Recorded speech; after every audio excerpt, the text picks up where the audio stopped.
참 감사합니다. 들려주신 그 특창 기도 들으사, 인내하신 그새죠. 기도 들으사. 죄인 오라 하실 때 날 부르소서 하는 그게 우리의 매일 기도가 아닌가 생각이 듭니다. 정말 감사합니다.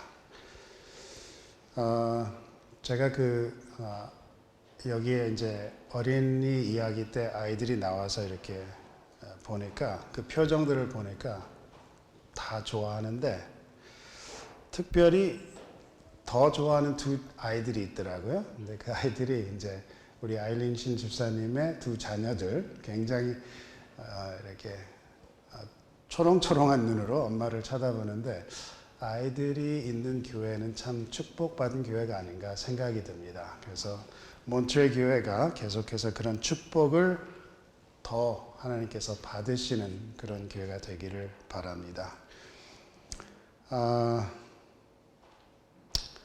제가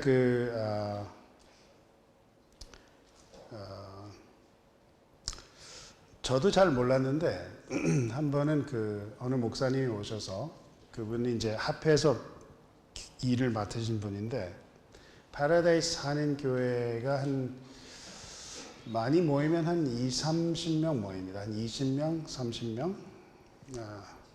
근데 작은 데 오셔서 설교를 하시면서 그렇게 말씀하시더라고요. 더 이상 이게 작은 그룹이 아닙니다. 그렇게 말씀하시더라고요. 다른 교회 가봐도 사실은 30명 밖에 모이지 않습니다. 그러는 거예요. 오히려 30명 정도 모이면 지금은 큰 교회로 생각이 됩니다. 그렇게 말씀을 하시더라고요. 몬트레 교회는 보니까 큰 교회로 제가 확인할 수 있습니다. 저도 이제 합회에서 일을 하면서 때로는 주말에 다른 곳에 설교를 하러 가는데 다들 그렇게 말씀하세요. 한국인 교회든 미국인 교회든 코로나 전에는 말씀을 하시는데 코로나 전에는 150명, 200명, 300명 모였다 하는데도 지금은 30명, 40명 밖에 안 모입니다. 근데 이렇게 하나님께서 축복해 주셔서 이렇게 좋은 출석률을 가진 몬트레 교회가 축복을 받으신 교회가 아닌가 생각이 듭니다. 이 세상 삶은 항상 우여곡절이 있지만 그럼에도 불구하고 오늘 이 시간까지 몬트레 교회와 신목사님 내외와 몬트레 교회 성도님들을 인도해 주신 하나님의 은혜에 감사드립니다. 오늘 저희들이 주님의 말씀을 같이 살펴볼 때 하나님께서 우리와 같이 하시는 시간이 되기를 기도합니다. 잠깐 기도하고 시작하겠습니다. 아버지 주님의 은혜를 감사드립니다. 이 시간을 통해서 주님의 사랑을 더욱 깨닫고 그 깨달은 사랑을 우리 마음에 확실히 심어지게 하여 주시고 오직 이 시간을 통해서 예수님과 십자가가 높여지는 시간이 되기를 예수님 이름으로 기도합니다. 창세기 22장에 있는 말씀을 보겠습니다. 창세기 22장. 제가 좀 급하게 하느라고 제가 신경을 잘 못 썼는데 읽으실 수 있을지 모르겠습니다. 창세기 22장 1절부터 3절을 읽겠습니다. 그 후에 하나님이 아브라함을 시험하시려고 그를 부르시되 아브라함아 하시니 그가 가로되 내가 여기 있나이다. 여호와께서 가라사대 내 아들 내 사랑하는 독자 이삭을 데리고 모리아 땅으로 가서 내가 내게 지시하는 한 산 거기서 그를 번제로 드리라. 아브라함이 아침에 일찍이 일어나 나귀의 안장을 지우고 두 사환과 그 아들 이삭을 데리고 번제에 쓸 나무를 쪼개어 가지고 떠나 하나님이 자기에게 지시하시는 곳으로 가다니. 어느 분의 딸이 죽었습니다. 많이 힘들었습니다. 그분이. 여러분들 상상이 되는지 모르겠어요. 남들이 위로하는 말들이 다 가식적으로 들렸습니다. 그러다 같은 지역에 사는 한 분이 전화를 했는데 그분은 얼마 전에 아들을 잃은 분이에요. 아들을 잃은 분인데 둘이서 한 30분 동안 전화를 잡고 말로 표현되지 않는 슬픔을 서로 나눈 뒤에 전화를 끊었다 합니다. 딸을 잃은 사람, 아들을 잃은 사람 사이에 어떤 대화가 가능할까요? 근데 우리가 삶을 살아갈 때 때로는 그럴 때가 있습니다. 우리가 살아갈 때 형용될 수 없는 그런 상황이 때로는 있습니다. 여기 창세기 20장의 상황도 그런 상황이 아닌가 싶습니다. 하나님의 뜻을 받들어 아브라함이 그 집에서 나오면서 아내인 사라에게 무슨 말을 했을까 생각이 듭니다. 3일 동안 그 길을 가며 아들을 희생해야 하는 아버지와 그 희생될 아들 사이에 어떤 대화가 가능했을까 생각해 봅니다. 또 그 길을 묵묵히 가면서 아브라함은 하나님과 어떤 대화를 했을까 생각해 봅니다. 같은 장의 7장 7절 8절을 보면은 많은 대화가 없었던 것을 우리가 확인할 수 있는 게 7절을 보면은 이렇게 나옵니다. 이삭이 그 아비 아브라함에게 말하여 가로되 내 아버지여 하니 그가 가로되 내 아들아 내가 여기 있노라. 이삭이 가로되 불과 나무는 있거니와 번제할 어린 양은 어디 있나이까. 아직 대화를 안 했다는 그 말이죠. 대화가 많이 없었습니다. 대화가 가능하지 않은 상황이 아닐까 생각이 듭니다. 여러분, 아브라함에게는 이 아들, 이 이삭이라는 아들이 어떤 존재였습니까? 어떤 아들이었습니까? 하나님께서 정확히 22장에서 하나님께서 표현을 하시죠? 어떻게 말씀을 하십니까? 창세기 22장 2절을 다시 보면 내 아들, 내 사랑하는 아들, 독자 이삭. 하나님께서 아브라함의 마음을 표현해 주십니다. 내 사랑하는 독자. 이 아들이 얼마나 기쁨을 주었으면 이름을 이삭이라고 지어 주었을까? 제가 생각을 해봅니다. 이삭이라는 뜻을 성도님들이 다 아시죠? 이삭이라는 뜻은 아시는 것처럼 웃음이라는 단어입니다. 생각만 해도 기쁨을 주는 그런 아들. 자녀를 주시겠다고 약속하셨을 때부터 그런 생각만 해도 웃음이 나오는 그런 아들이었어요. 제가 법대를 졸업한 후에 한 번은 아내하고 차를 타고 가다가 그런 말을 했습니다. 내가 잘 돼서 당신이 일을 하지 않을 때가 오기를 바란다 하니 아내가 혼자 웃고 있더라고요. 그래서 왜 웃냐 그러니까 그런 생각만 해도 기쁘다는 거예요. 태어난 후 그런 생각만 해도 기쁨을 주는 아이였는데 태어난 후 보고 만지고 같이 살아가며 기쁨의 웃음이 절로 나오게 하는 이 자녀. 늙은 부부에게 행복을 주는 자녀. 나의 기쁨아, 나의 행복아, 나의 즐거움아, 나의 웃음아, 나의 이삭아. 매일 그렇게 불렀지 않았을까 생각이 듭니다. 로마서 4장을 보면은 그리고 히브리서 11장에서 아브라함의 믿음을 이렇게 묘사하는 구절들이 나옵니다. 그 구절들을 보면 아브라함이 이런 믿음을 가진 사람이구나 우리가 좀 볼 수 있지 않나 생각이 드는데 로마서 4장 18절부터 보면은 아브라함이 바랄 수 없는 중에 바라고 믿었으니 이는 내 후손이 이같으리라 하신 말씀대로 많은 민족의 조상이 되게 하려 하심을 인함이라. 19절에 그가 100세나 되어 자기 몸에 죽은 것 같음과 사라의 태에 죽은 것 같음을 알고도 믿음이 약하여지지 아니하고 믿음이 없어 하나님의 약속을 의심치 않고 믿음에 견고하여져서 하나님께 영광을 돌리며 약속하신 그것을 또한 능히 이루실 줄을 확신하였으니 18절에 아브라함이 바랄 수 없는 중에 바라고 믿었으니라고 표현이 되어 있습니다. 왜 바랄 수 없는 중에 바라는 상황이었죠? 우리가 익숙한 이야기죠. 요즘 한국에서 100세 시대라는 표현을 많이 사용하던데요. 그러나 100세 시대다 하더라도 100세, 그 100세가 된 분의 몸이 젊고 건강한 몸은 아니죠. 아브라함이 100세나 되었습니다. 그런데 약속의 자녀가 없었습니다. 99살까지. 그래서 자기 몸을 보니 자기 몸이 어떤 것 같았다고 지금 표현이 되어 있습니까?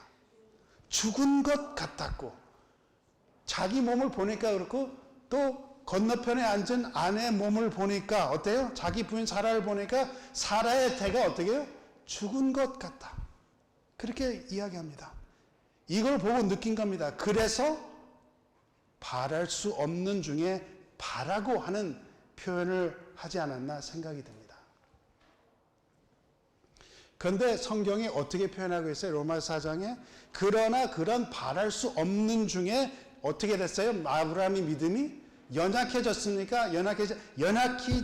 약해지지 아니하고 하나님의 약속을 의심치 않고 오히려 견고하여져서 하나님께 영광을 돌리며 약속하신 그것을 또한 능히 이루실 줄을 확신하였다 하고 묘사되었습니다. 바랄 수 없는 중에 바라는 아브라함의 믿음, 그런 믿음의 사람입니다. 히브리서 11장에는 또 이렇게 표현이 되어 있습니다. 히브리서 11장 8절부터입니다. 믿음으로 아브라함은 부르심을 받았을 때 순종하여 장래 기업으로 받을 땅에 나갈새 갈 바를 알지 못하고 나갔으며. 여러분들 이민 오실 때 기억하시죠?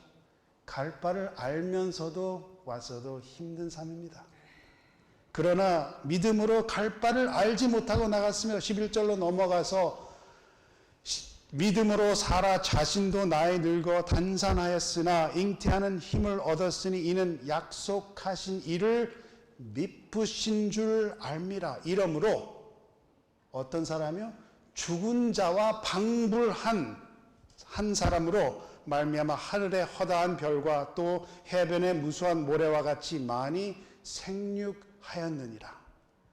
로마서 4장에 있는 말씀과 비슷한 내용이죠.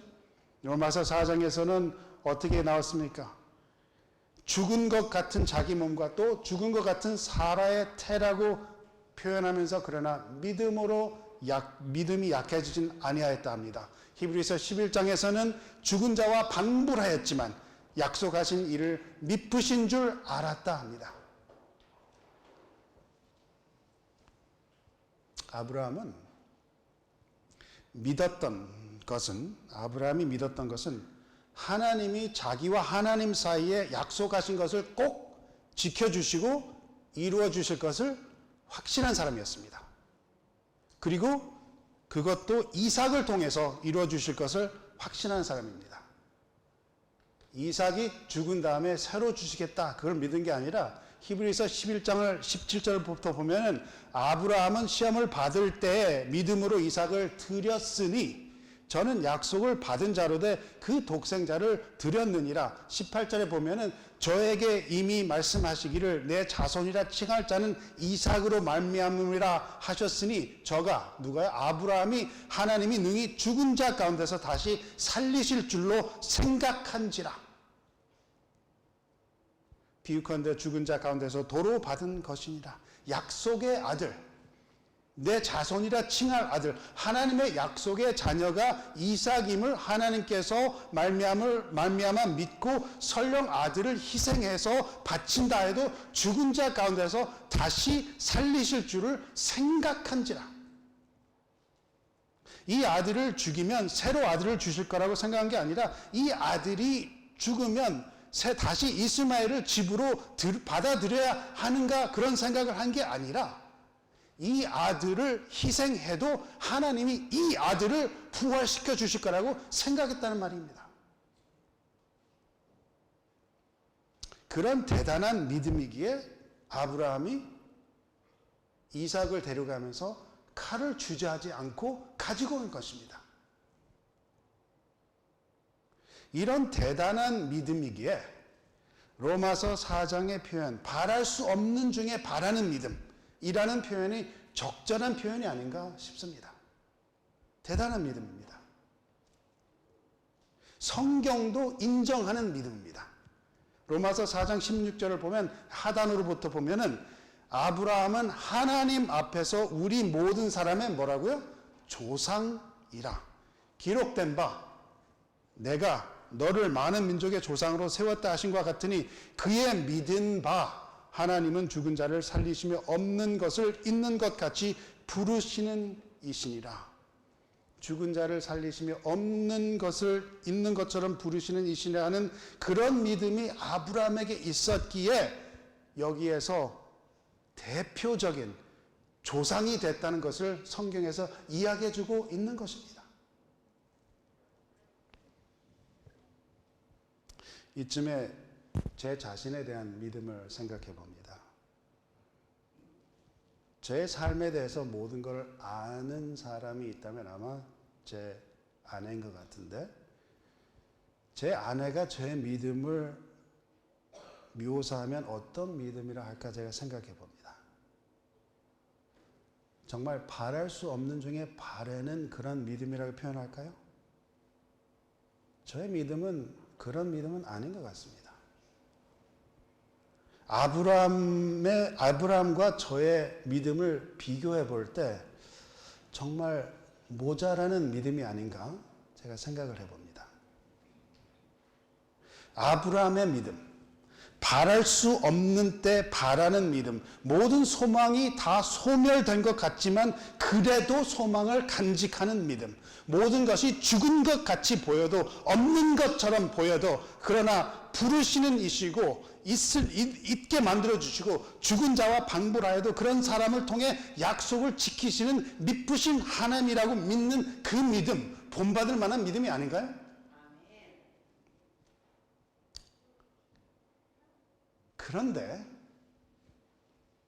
그런데 이런 대단한 아브라함의 믿음을 묘사한 후에 로마서 4장에 기가 막히는 표현이 나옵니다.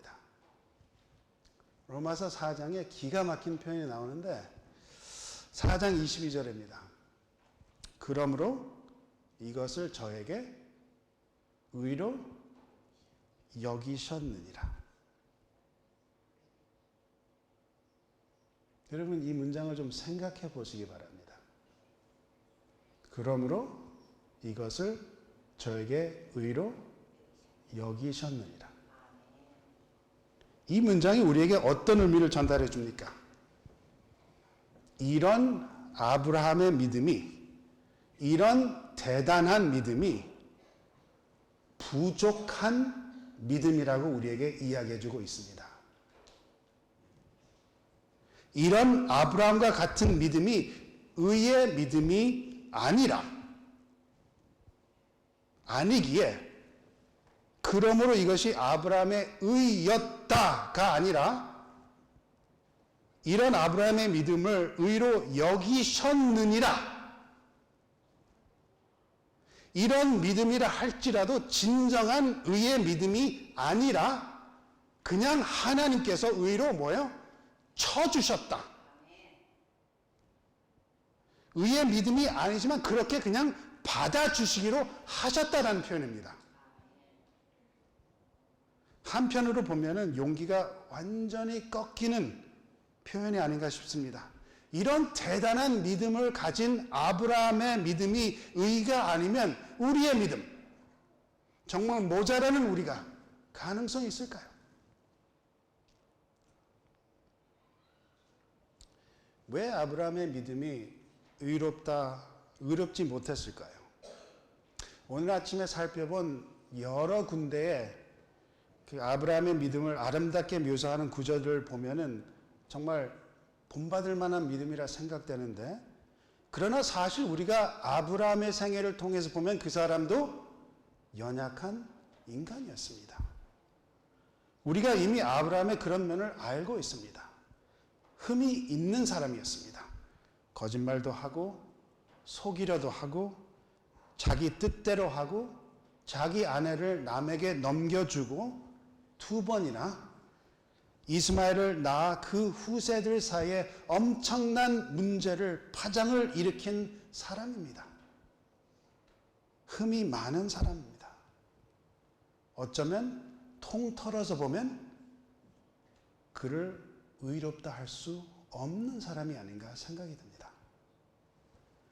그러나 그런 아브라함을 가리켜 성경은 아브라함을 대표적인 존재라고 표현을 하고 있습니다. 우리의 조상이라고 표현을 하고 있습니다. 로마서 4장 16절을 다시 봅니다. 그러므로 후사가 되는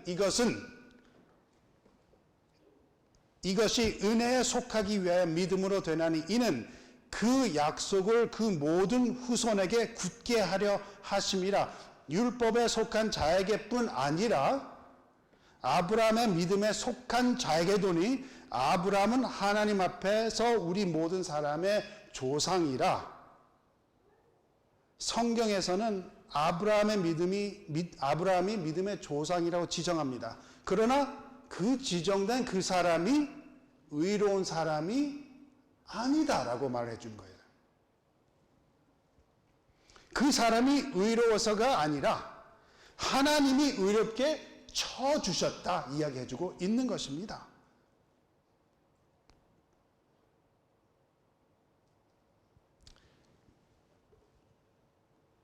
이게 사실 참 복음이죠.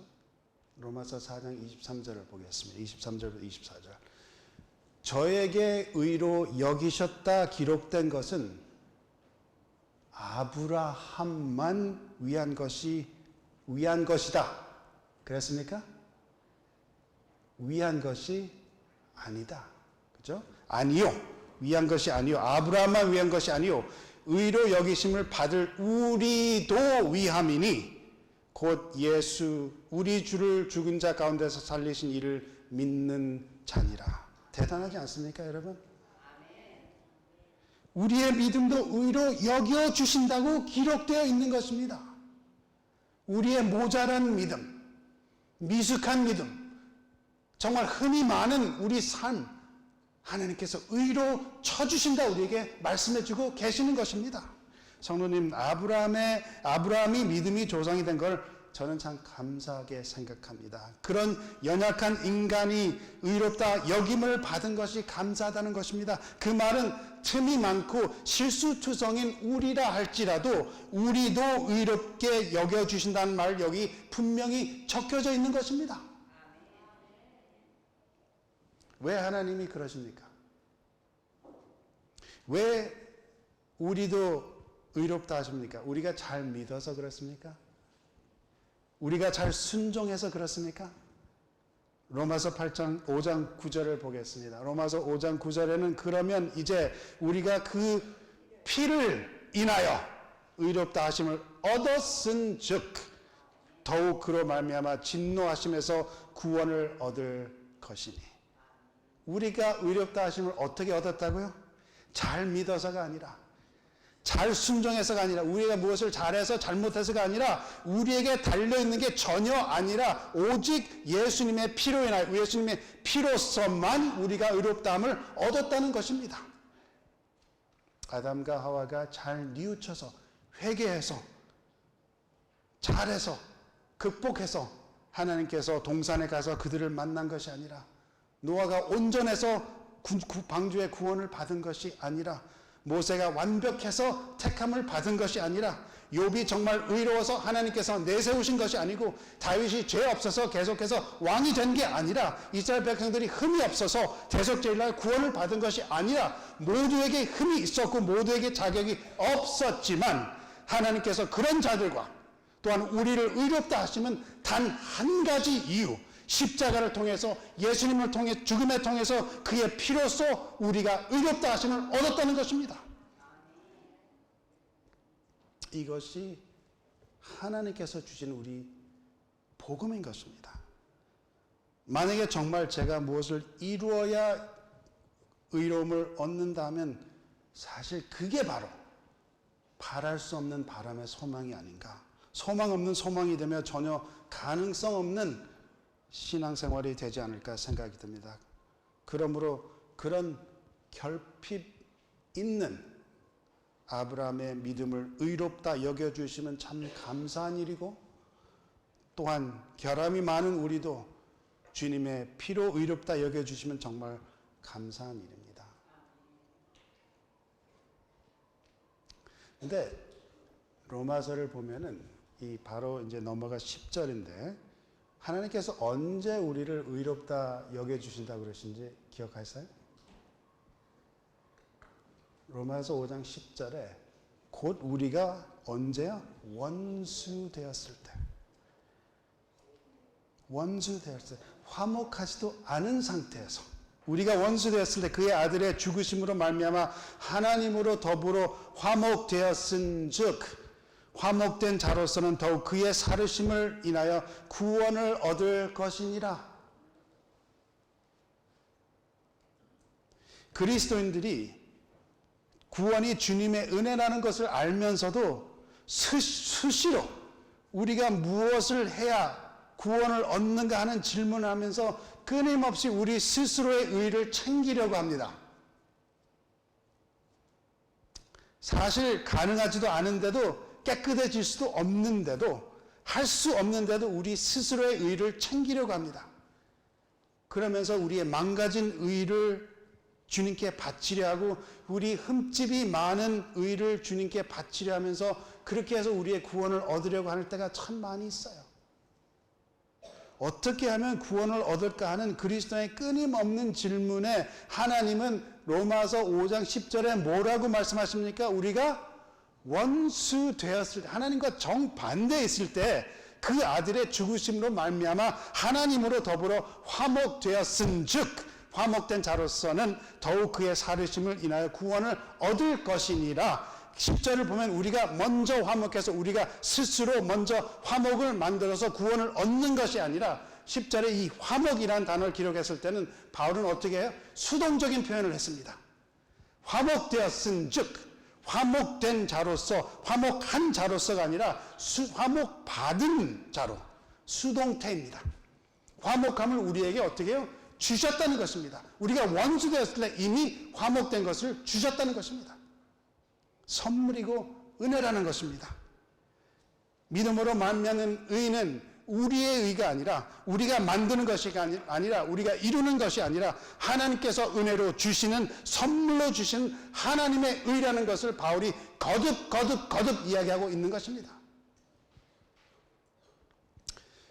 로마서 4장 24절에서 우리에게 알려주시는 것을 다시 한번 읽겠습니다. 이 로마서 4장 24절에 어떻게 해요?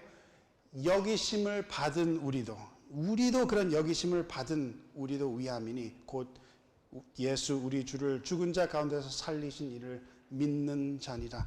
믿는 것은 단순히 예수님을 살리신 이를 믿는 것입니다.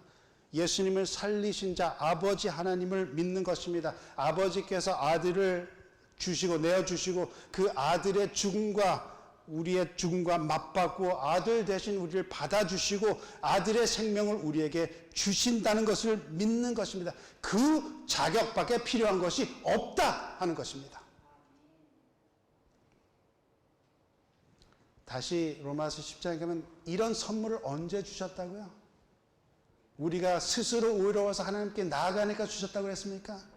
우리가 원수 되었을 때, 우리가 의롭지 못할 때, 우리가 아직 더러울 때, 우리가 아직 흠이 많이 있을 때 이미 우리가 의롭다 하심을 받았다 하는 것입니다.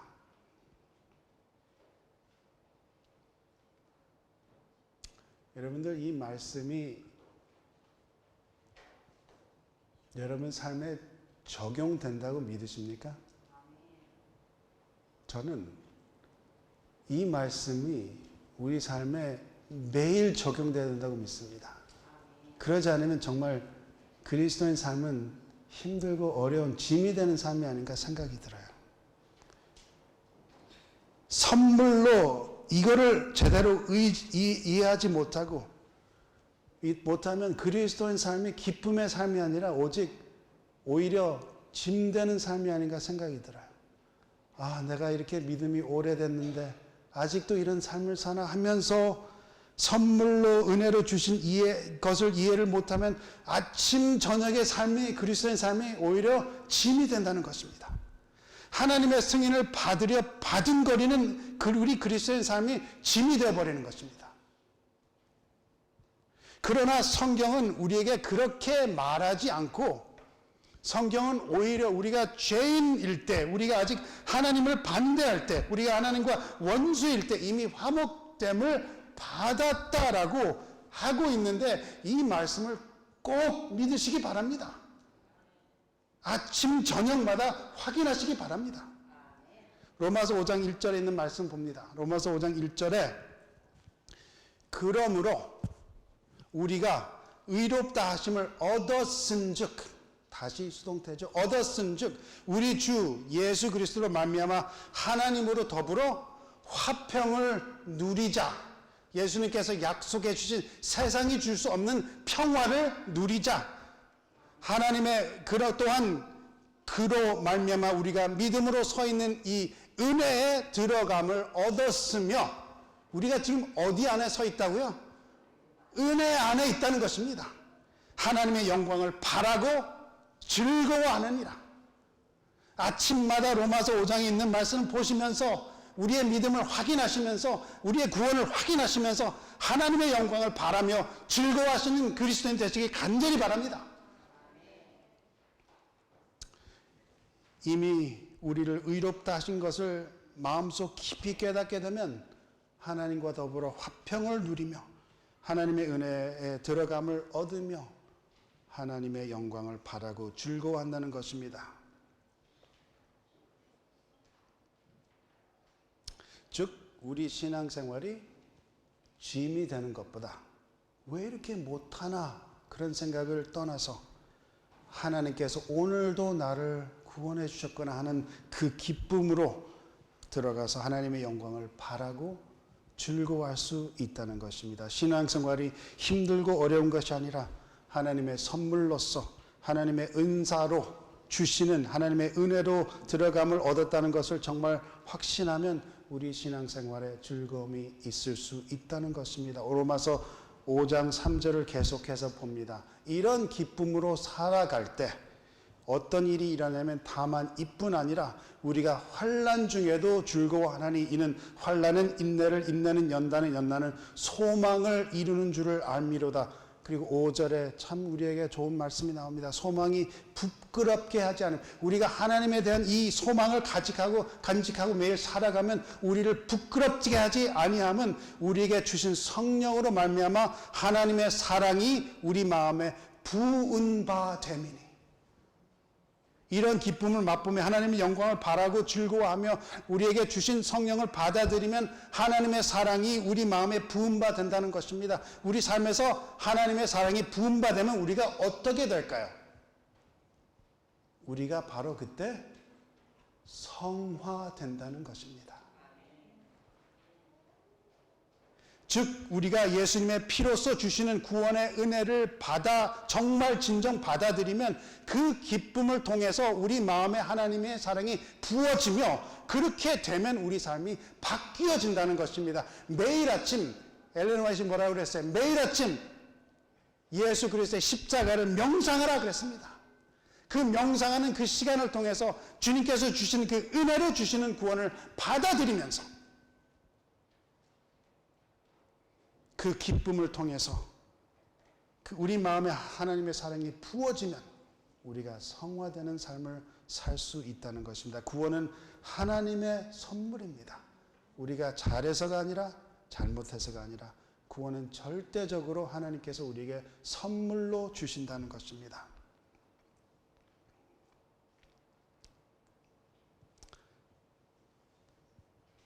근데 우리가 신앙생활을 하면은 신앙생활이 사실 그러지가 않습니다. 그렇죠? 우리에게 다른 현실이 있습니다. 우리에게 다른 현실이 있는데 로마서 7장에 있는 말씀을 보겠습니다. 로마서 7장에 18절부터 보면은 내 속, 곧 내 육신에 선한 것이 거하지 아니하는 줄을 아노니 원함은 내게 있으나 선을 행하는 것은 없노라. 내가 원하는 바 선은 하지 아니하고 도리어 원치 아니하는 바 악을 행하는도다. 24절로 넘어갑니다. 오라 나는 곤고한 사람이로다. 이 사망의 몸에서 누가 나를 건져내랴.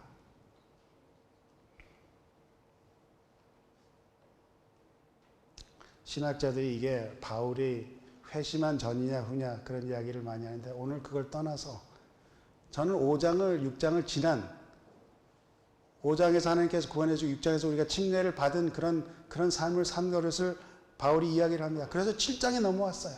저는 그냥 그렇게 간단하게 보고 싶습니다. 근데 이 7장에 와서 지금 누가 지금 이 글을 적고 있습니까? 바울이에요. 신약의 대표적인 탁월한 신학자입니다.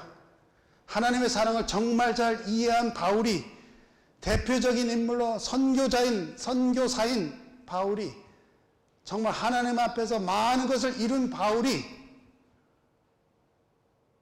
뭐라고 해요?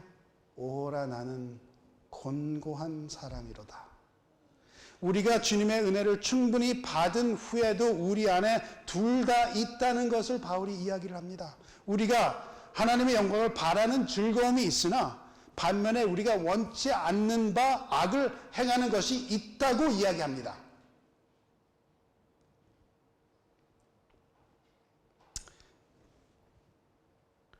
이미 의로움을 받은 우리 신앙생활이지만 이미 화목함을 받은 우리지만 아직도 우리 안에 둘 다 있다는 것을 이야기하면서 마음으로는 하나님의 법, 육신으로는 죄의 법을 섬기는 우리라라고 바울은 성경을 통해서 이야기하고 있습니다. 그러나 이런 우왕좌왕하는 우리에게 정말 가능성 없는 신앙생활을 하는 우리에게 하나님은 또 은혜를 부어주십니다. 로마서 7장 25절을 보면 우리 주 예수 그리스도로 말미암아 하나님께 감사하리로다. 그런즉 내 자신이 마음으로는 하나님의 법, 육신으로는 죄의 법을 섬기노라 하면서 8장에 넘어가서 어떻게 이야기를 해요? 8장 1절을 보면 그러므로 이제 그리스도 예수 안에 있는 자에게는 결코 정죄함이 없나니 이는 그리스도 예수 안에 있는 생명의 성령의 법이 죄와 사망의 법에서 너를 해방하였습니다.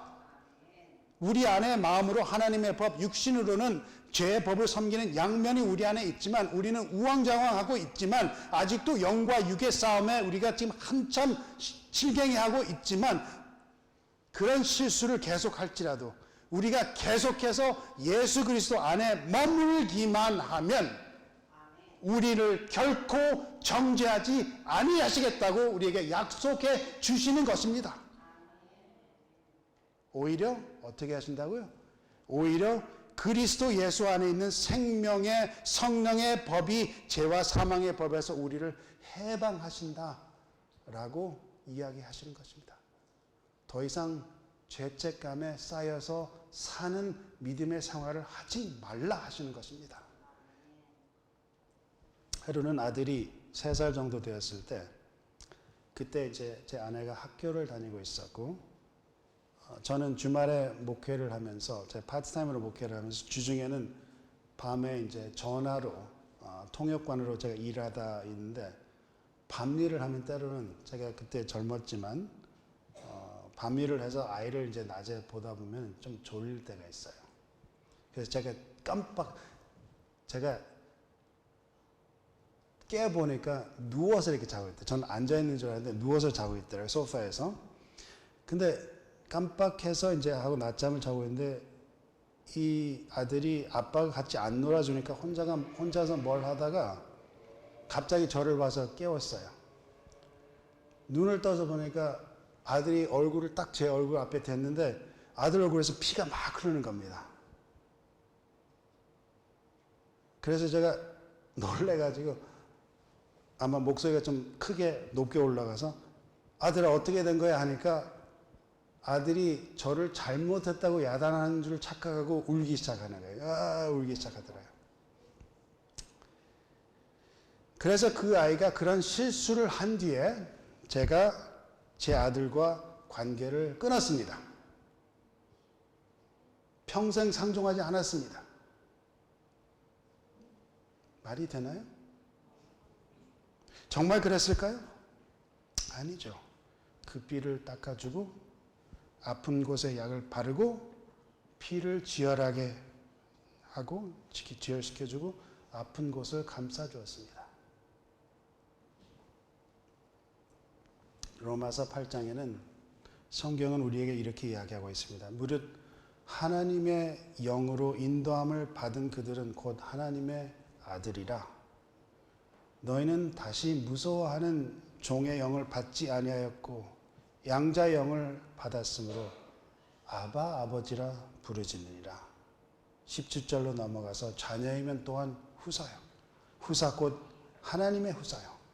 그리스도와 함께한 후사니 우리가 그와 함께 영광을 받기 위하여 고난도 함께 받아야 될 것이니라. 그리스도와 함께 후사, 하나님의 자녀가 된, 하나님의 아들과 딸이 된 우리, 그리스도 안에 있는 우리가 실수할 때, 우리가 피를 흘려서 하나님 앞에 나아갈 때, 정말 이 세상에서 완전히 깨진 다음에 하나님께 나아갈 때도 우리 하나님은 우리를 정죄하시고 우리와 관계를 끊으시는 그러한 하나님이 아니라 우리의 피를 닦아주시고 아픈 곳에 약을 발라주시고 흘리는 피를 지혈해 주시고 아픈 곳을 감싸주시는 결코 정죄하지 않는 구원을 주시는 하나님이라는 것을 우리에게 약속해 주신다는 것입니다.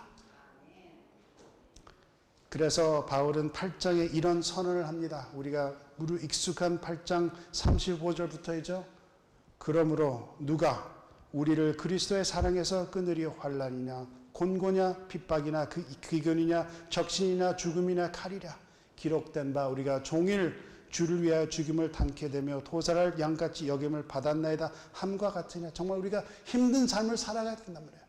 정말 깨지면서 터지는 세상이란 말이에요. 그러나 이 모든 일에 우리를 사랑하시는 이로 말미암아 우리가 넉넉히 이기느니라. 내가 확신하노니 사망이나 생명이나 천사들이나 권세들이나 현재 일이나 장래 일이나 능력이나 높음이나 기품이나 다른 아무 피조물이라도 우리를 우리 주 예수 그리스도 안에 있는 하나님의 사랑에서 끊을 수 없으리라. 우리 자신을 보면 불가능합니다. 바랄 수 없는 바람 같습니다. 우리는 우리 자신을 보면 우리가 죽은 것처럼 보입니다. 그러나 주님의 은혜를 믿으시기 바랍니다. 선물로 주시는 주님의 은혜의 의로움을 받으시기를 바랍니다.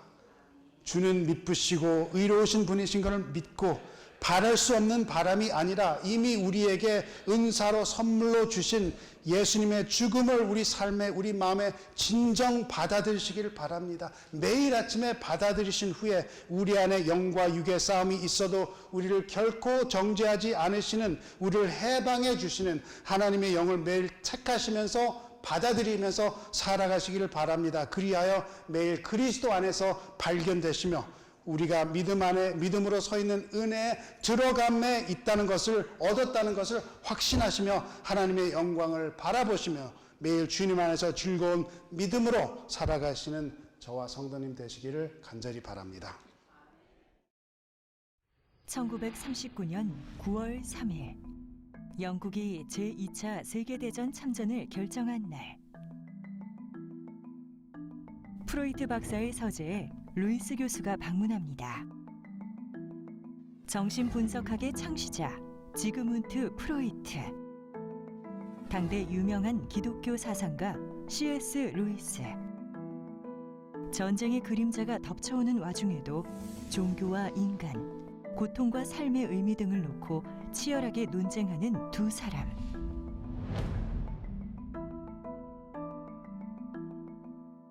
미국 극작가 마크 저메인의 희곡 라스트 세션의 내용입니다. 물론 프로이트와 루이스가 실제로 만났다는 기록은 없습니다. 그러나 무대에 오른 두 명의 배우는 치열한 논쟁을 이어가며 관객에게 질문합니다. 신은 존재하는가? 존재하지 않는가? 연극 말미, 끝없이 이어지는 논쟁 중에 구강암으로 고통스러워하던 프로이트 박사가 혼잣말처럼 이야기합니다.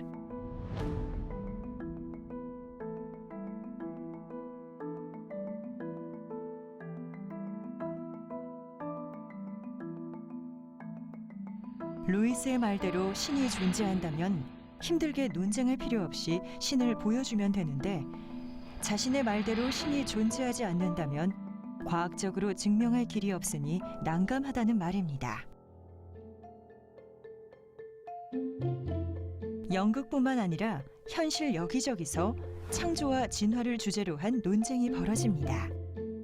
논쟁이 격해지다 보면 과학의 이름으로 종교와 종교인을 비웃고, 또 반대로 종교의 이름으로 과학을 정죄하는 다툼이 벌어지기도 합니다. 그런데 과연 끝날 수 있는 논쟁일까요? 과학은 현재까지 밝혀진 증거들을 통해 도달한 일종의 합의일 뿐, 영원 불변의 진리를 알려주는 거울이 아닙니다. 오히려 언제든지 뒤집힐 가능성이 있다는 것을 인정하는 겸손한 학문이죠. 반면 신앙은 과학으로 증명할 수 없는 기적을 기반으로 하는 믿음입니다. 과학으로 설명할 수 있다면 기적이 아니니까요. 이처럼 과학과 신앙은 같은 링에서 싸울 수 없는 경기입니다. 서로 룰이 전혀 다른 게임이니까요. 이쯤에서 우리는 신앙인의 입장에서 연극 속 프로이트 박사가 조용히 던진 대사를 생각해 볼 필요가 있습니다.